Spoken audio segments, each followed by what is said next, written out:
Hi everyone, this is Paris Debono of the Fortune Teller Shop. I've been a professional fortune teller now since 1990. I do astrology, tarot, palmistry, lenromand cards, and different types of gypsy cards and oracles and divination. I've also been a tarot teacher probably since 1995, and I've noticed on my online Facebook groups, Tarot, and also in Lenormand and Cartomancy group, which I'm the admin of, I noticed some people put in some posts that could be improved. Sometimes oracles are a little bit tricky. Sometimes if you state something or ask the oracle something, it could actually answer you, but in a roundabout or even tricky way. So it's really important to be clear about your question, or you may actually get a trick answer. Divination has a sort of life of its own, and if you've done readings with tarot or with other like astrology or other types of divination and fortune telling, sometimes as the reader you'll notice that the oracles have a sense of humor. Sometimes they say things that are quite funny or quite literal even. Sometimes I find myself when I'm with a client, sometimes I kind of laugh because the cards are being cheeky, and so I think if you're an experienced reader, you'll know what I mean.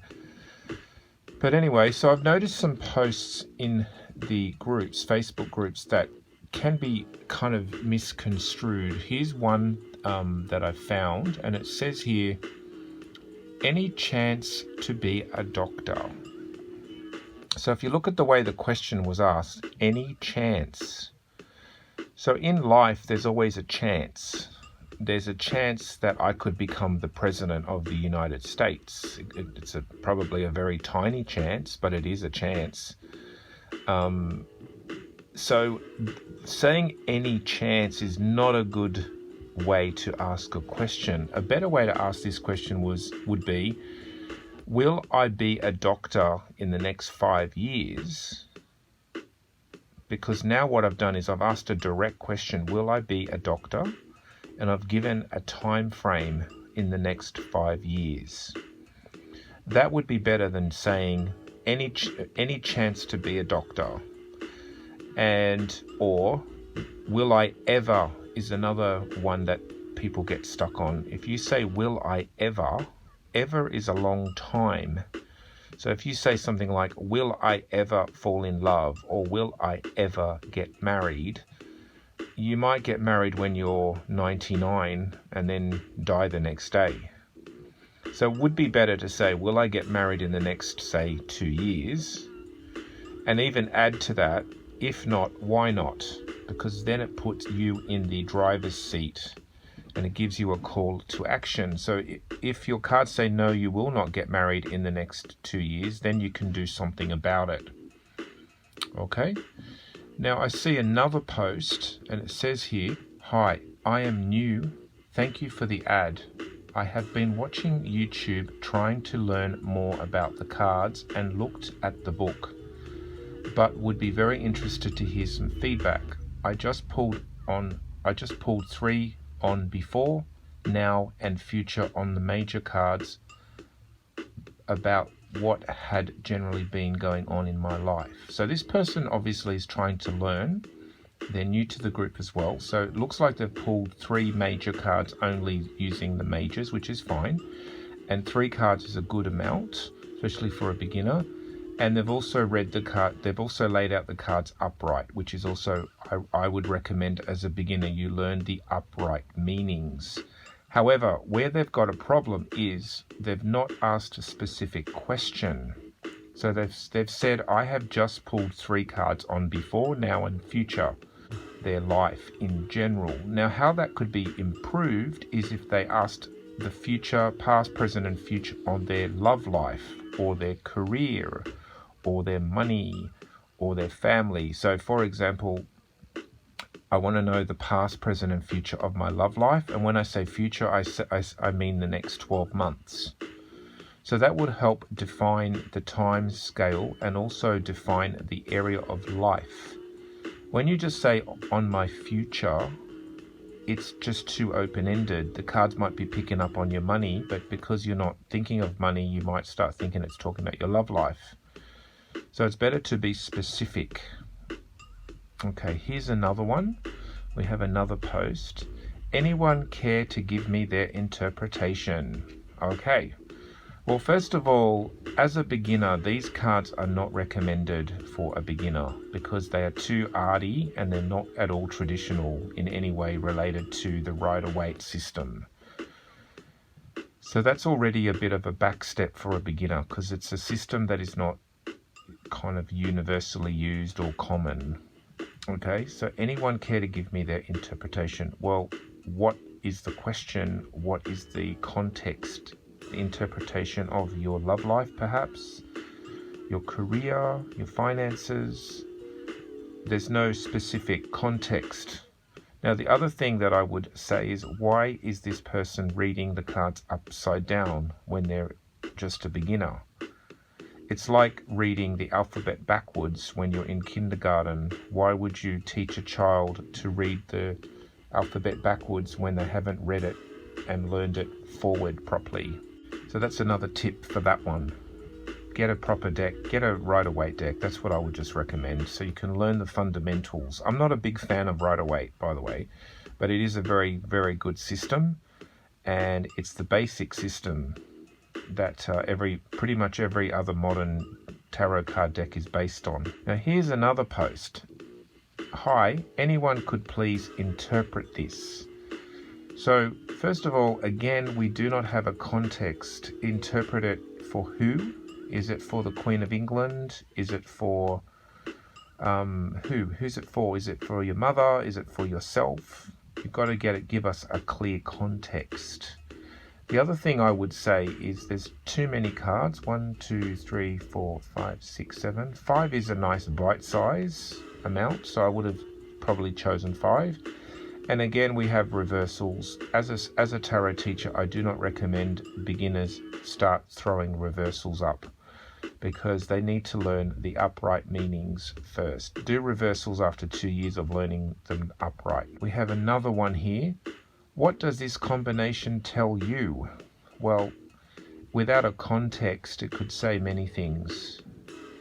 You would need to a context on this, or what does this combination tell you about my love life? What does it tell you about my career? What does it tell you about my situation with my best friend? So then you have a context. Otherwise, it's just going to be telling us a lot about, could be a lot of different interpretations without a context. Context is decisive, my teacher used to say. Here we have another one. Tried a Pinterest spread. Question is, am I on the right path? Well, again, this spread is just strange. It's not a common spread. It might be very creative. It looks very arty. The cards are not traditional. The cards are sort of interesting, creative, artistic drawings, but they're not based on fundamental tarot by the looks of it. Very hard to see, but yeah, no, they're not. I wouldn't recommend those for a beginner. I'd recommend those maybe for an advanced person. And let's look at the question again. Am I on the right path? On the right path to what? On the right path, are you going to the shops? Are you walking down the street? Do you have to watch out for traffic? What is the actual question? On the right path to what? So you might want to change that to, am I on the right path to success in my career, for example? Am I on the right path to make more money in my job? Am I on the right path to finding romance? That would be a better question rather than, am I on the right path? So it's officially Libra season, and I'm a Libra. And I asked, what can I expect for the season? And I got this. And I am so scared, guys. What can you expect for the season? Do you mean like the change of season as in the fruiting trees? What vegetables are best to plant in the changing season? What is the context here? Do you mean about yourself? Do you mean about your career? Do you mean about your money? Do you mean about your love life? Or are you just interested in this changing seasons? What flowers are going to be in bloom during the season? The question is too open-ended, vague. Okay, now we're flipped over into the Lenormand group. Lenormand and cartomancy. When will I meet the love of my life? This is a favorite. When will I meet the love of my life? So there's about 3 things that I can coach on this one. First of all, too many cards. 1, 2, 3, 4, 5, 6, 7. 7 cards, too many. 5 is plenty for that question. When will I? Well, it's like saying, when will I have big muscles? Well, if you don't go to the gym, you won't get big muscles. But if you go to the gym consistently, then you'll start to grow muscle.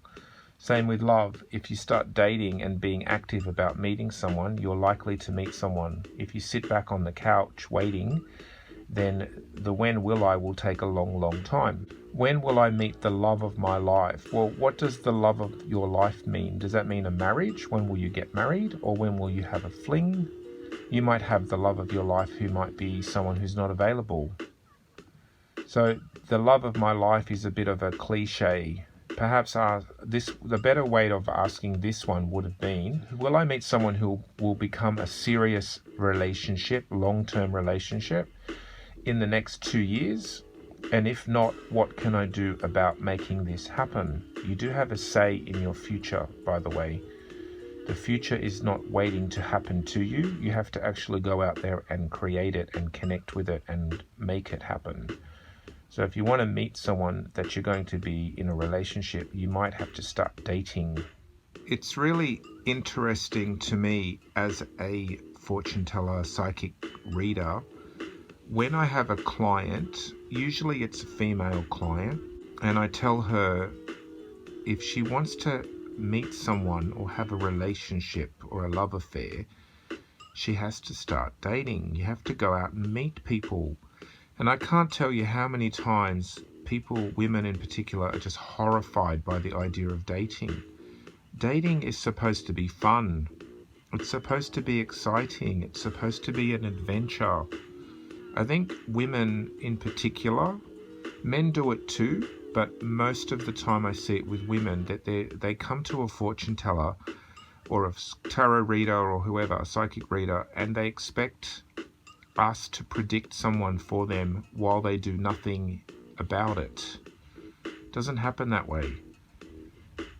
You have to go out there and find it and connect and put your heart out there and have fun and be attractive.